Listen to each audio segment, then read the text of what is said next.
very complicated example today. Because the class isn't difficult enough, right?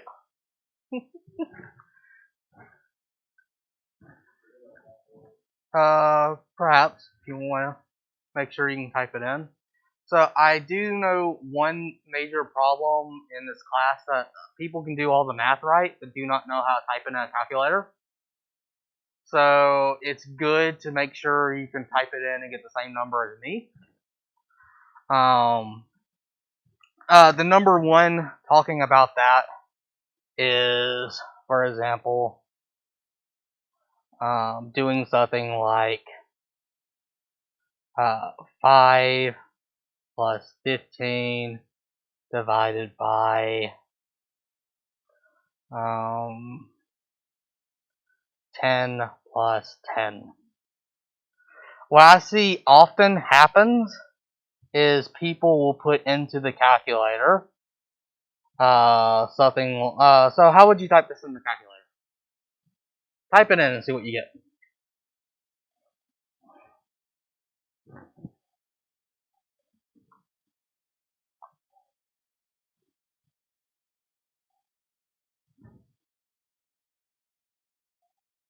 What? So a lot of times, so you have to put the numerator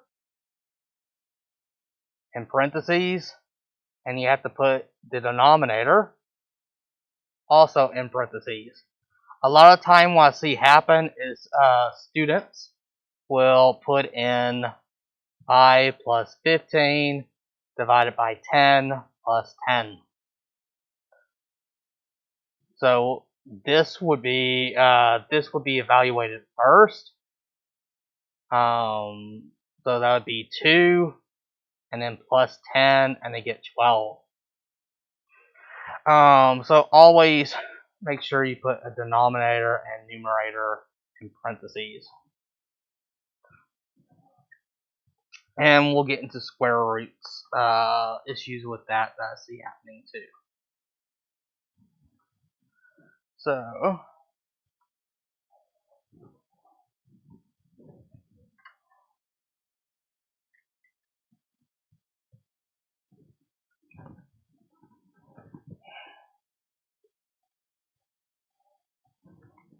let's see.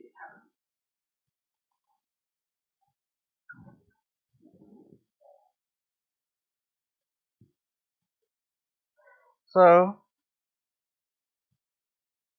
you are on top of a 100-meter cliff.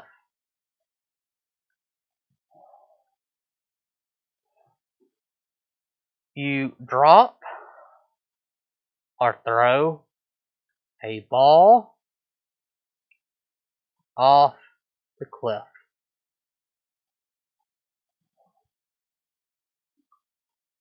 How long does it take to reach the bottom?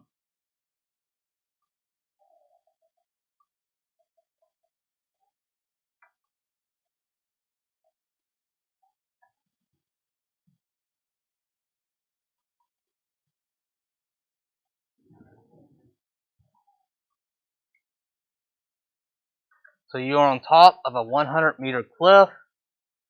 You drop a ball off the cliff. How long does it take to reach the bottom? For the ball to reach the bottom? How long does the ball take to reach the bottom? So let's identify our variables. What all variables can you extract from this? So we can do our change in x. Technically this would be y, but because we're talking about vertical height, we use y to represent that. But x and y doesn't make a difference right now because we have one variable. We're only looking at distance in one dimension, so we can make this our x. So this is our x. I like drawing a picture. So we have a 100-meter cliff.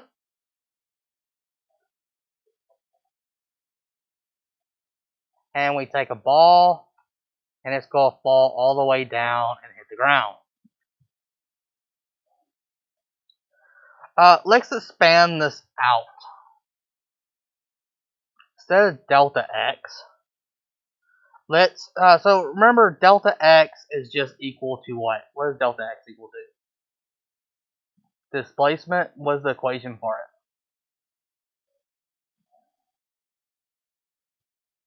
Final minus initial. So anywhere we see a delta x, we can replace it with xf minus xi. Xi is its initial position, xf is its final. So its initial position, its initial height is what? 100 meters. Where would its final position be? 0 meters. So delta x would be final minus initial, so that would be final 0 minus 100. So our change in x is 100 meters. Negative 100 meters.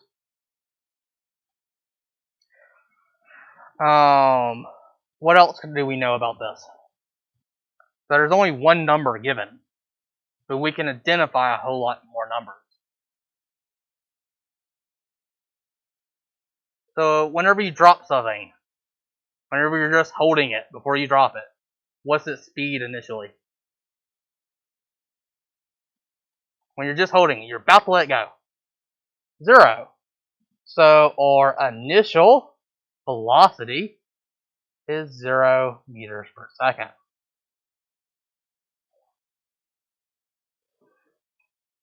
Alright. Another thing, do y'all remember what I said about gravity?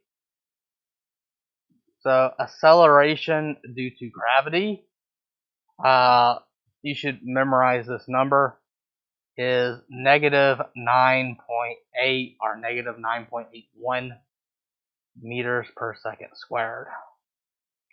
So if I said something is falling on Earth, this is going to be the value on Earth. So if I just say something is falling, first you need to assume that there's no air resistance. Meaning it's not going to slow down because of air. Because if you drop a piece of paper, it's going to glide. But assume that if anything's falling, we're on Earth, and the acceleration is negative 9.8 meters per second squared. And we're looking for how long does it take. So we're looking for time. So this is our given variables.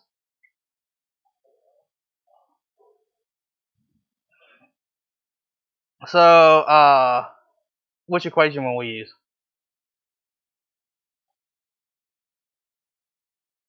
Number 2. So another way of writing, so number 2 is delta x is equal to vi times t plus 1/2 at squared. The alternative form is when we expand delta x. So we can expand delta x out. Delta x is xf minus xi. And we usually write it like this.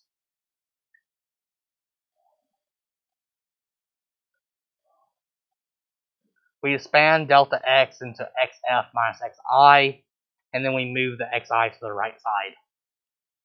You don't have to move it to the right side, but it's better when doing this, writing the full equation. So this is going to be the full expanded kinematic equation. And we are solving for t. So our first step in algebra is to find the term containing t and get it by itself. But there's a problem. There are 2 terms containing t.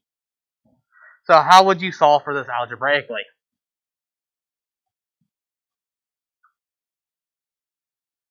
Do y'all know?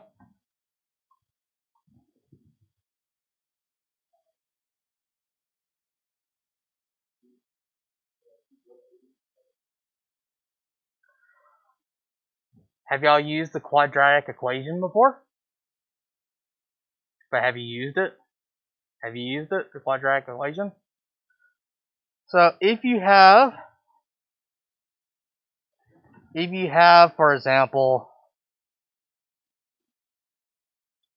an equation that looks like this. A times x squared plus b times x plus c equals 0. Then our x variable,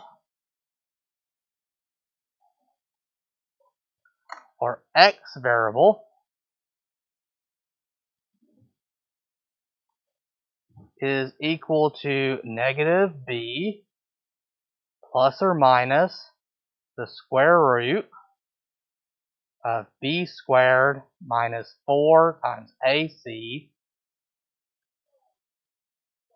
divided by 2a.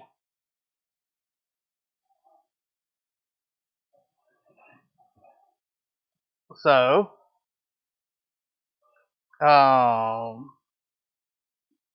what we can do, let's work with this one actually. So we have delta x is equal to vi t plus 1/2 at squared. I'm going to move delta x to the right side, so that'll be 0. Let me make sure this is. So 0 is equal to negative delta x plus vi t plus 1/2 at squared. We are trying to solve for the variable t. So let's see if I can get a different color.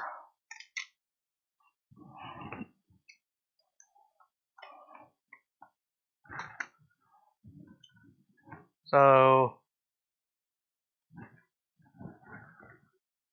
this is our a term. This is our b term. This is our c term. So a is going to be on the variable squared. So this is our variable being squared, t squared. So this is your a. Can y'all see this pen? Oh, it's really light. Or x by itself is going to be our b.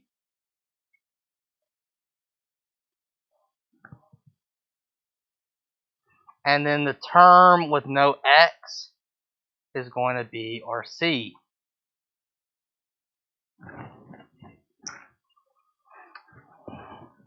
So our a is going to be 1/2 times a. Our b term is going to be just bi. And our c term is negative delta x. So we can use the quadratic equation. And you can also just put numbers in right here. You don't have to do it using variables.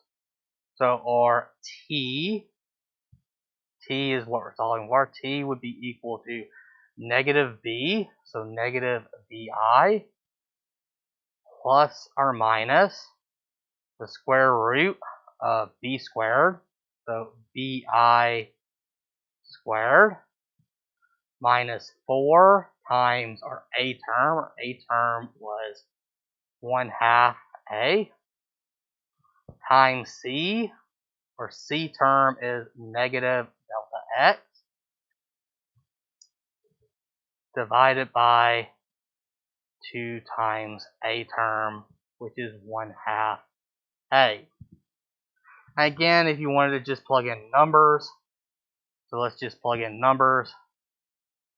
Negative, our b, so our b is our vi, which is 0 meters per second. 1/2 of a, so 1/2 of a is 4.9 meters per second squared. And negative delta x, so negative 100, or c would just be 100 meters. So negative 0 I'll leave off units for now. Plus or minus the square root of 0 squared for a b, so our b was 0, minus 4 times for a is 4.9, or c is 100 divided by 2 times a, and that's 4.9. So we have to do the plus case and the minus case. So plugging that into the calculator. So for plus, that would be the negative 0 plus the square root of 0 squared minus 4 times 4.9 times 100, close parentheses.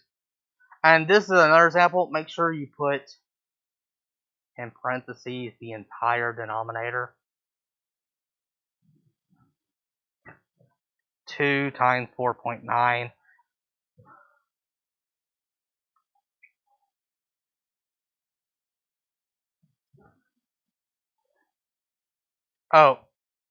This a should be negative. My bad. Made a mistake. This should be negative. Negative 4.9. Because a is negative 9.9, or negative 9.8. So make sure you put in that. And we get an answer of 4.51754. This is t. So t is equal to seconds. Or if we come in and put a negative, if we do the subtraction, r t is equal to negative 4.51754 seconds. Which one would be the correct time? The positive time or the negative time? It'd be positive. So when you throw, so if you were to throw this off, it would make a parabola and hit the ground like this. You can also imagine it going back in time. If it were to jump off the ground and go back in time and make a parabola on this side. So the negative value corresponds to negative time going back into the past. You will not have to memorize quadratic formula. But the important thing is to identify the variables to plug in here. That makes sense? So let's do another example using the quadratic formula.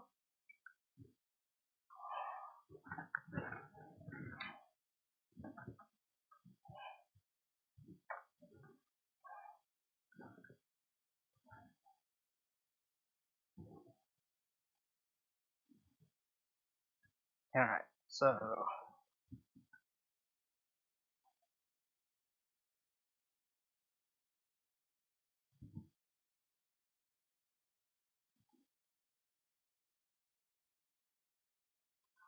a ball is launched upward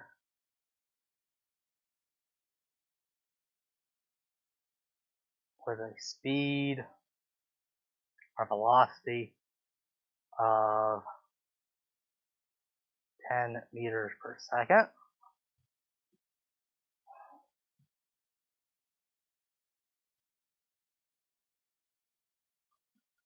How long will it take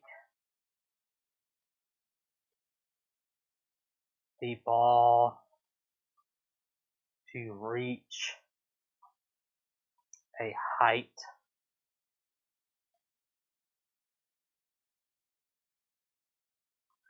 of 5 meters?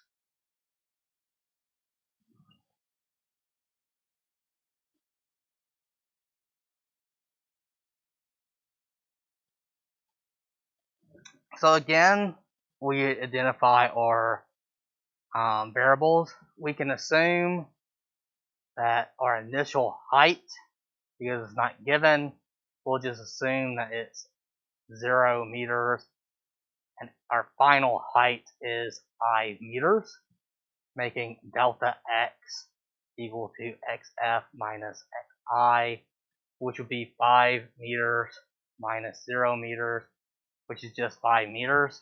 So in the previous example, I just wanted to point out that even if you're given a distance, you need to understand whether or not it's positive or negative. So make sure you understand that your final is final minus initial. So in the previous example, it started at 100 and went down to 0. That meant it fell downward. Downward would mean negative direction. So our delta x is 5 meters. Our initial velocity is 10 meters per second. And even though it's not mentioned, because it's not mentioned, we will assume that it's negative 9.8 meters per second squared. And we're trying to find time. So again, we would use delta x is equal to VIT plus 1/2 AT squared. We will subtract delta x from both sides, giving us 0 is equal to negative delta x plus VIT plus 1/2 AT squared.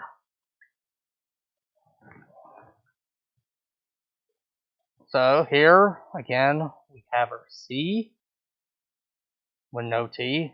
We have our B with just T. And then our A term will be on a T squared. So A would be equal to 1/2 times acceleration, which would be 1/2 times negative 9.8 meters per second squared, which will give us negative 4.9 meters per second squared. Our B term is just our VI, so that would be 10 meters per second.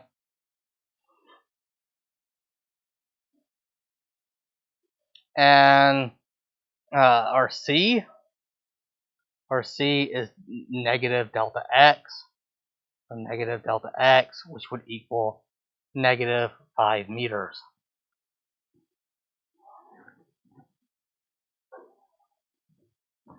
So we take the quadratic formula, use t instead of x, that'd be equal to, sure I don't get it wrong, negative b plus or minus square root of b squared minus 4ac divided by 2a. Plugging in the numbers, our time would be equal to negative 10 plus or minus the square root of 10 squared minus 4 times negative 4.9 times negative 5 divided by divided by 2 times negative 4.9, or a. We can simplify this down, so it's negative 10 plus or minus, let's work what's inside the square root. So the square root of 10 squared minus 4 times negative 4.9 times negative 5. So this would be equal to negative 10 plus or minus, typing this portion into the calculator, is equal to 1.41421 divided by 2 times that. It's just negative 9.8. So we have two cases.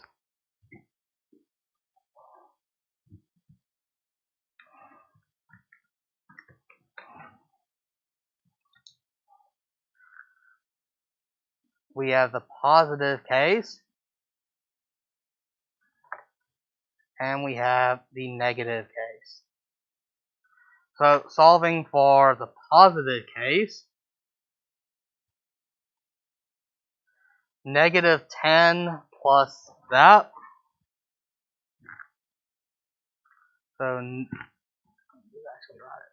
we have negative 10 plus 1.41421 divided by negative 9.8. And we get that t is equal to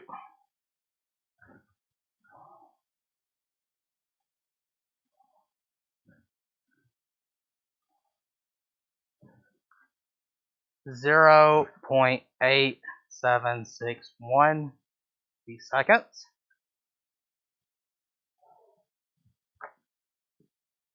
Or, looking at the negative case, t is equal to negative 10 minus 1.41421 divided by negative 9.8. And we get t is equal to 1.16472 seconds.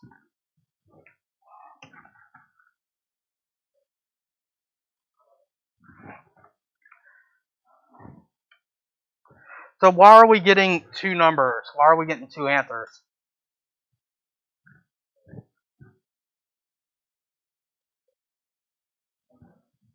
So let's draw a picture. Again, it's always good to just begin this problem with a picture. You're standing right here at 0 meters off the ground, and you throw a ball upward, and it makes a parabola shape. And we're asking, at which point does the ball reach a height at 5 meters? Well, at 0.8761 seconds, it reaches 5 seconds, or 5 meters. So it went up and hit that. It'll continue moving up and then start falling back down to the ground. So when you hit a baseball, it'll go up and then start falling back down. It also reaches 5 meters at another point in time at 1.16472 seconds.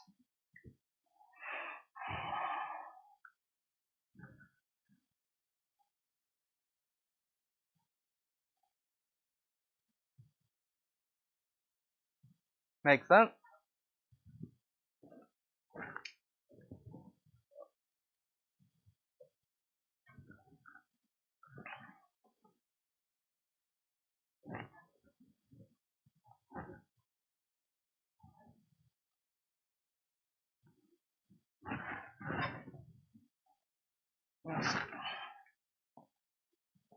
So are y'all getting all this?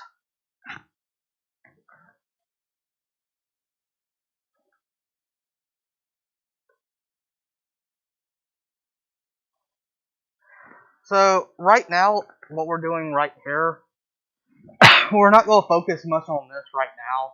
I'm not going to have you, I think it's bonus to do this.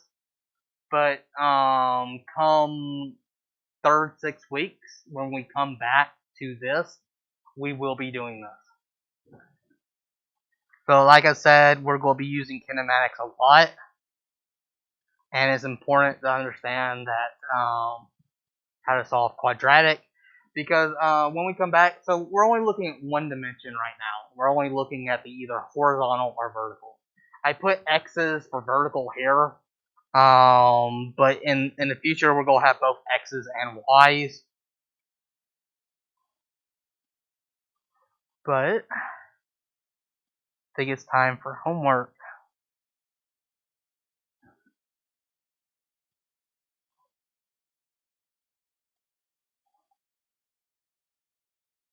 Which I didn't print off earlier.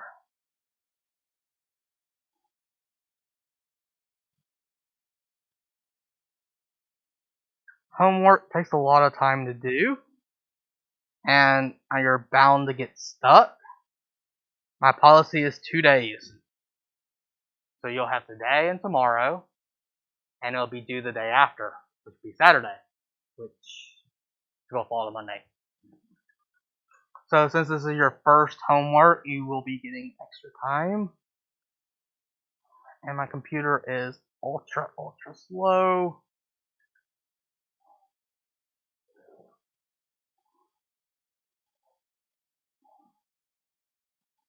Nicole, would you mind running to the teacher's lounge and picking it up?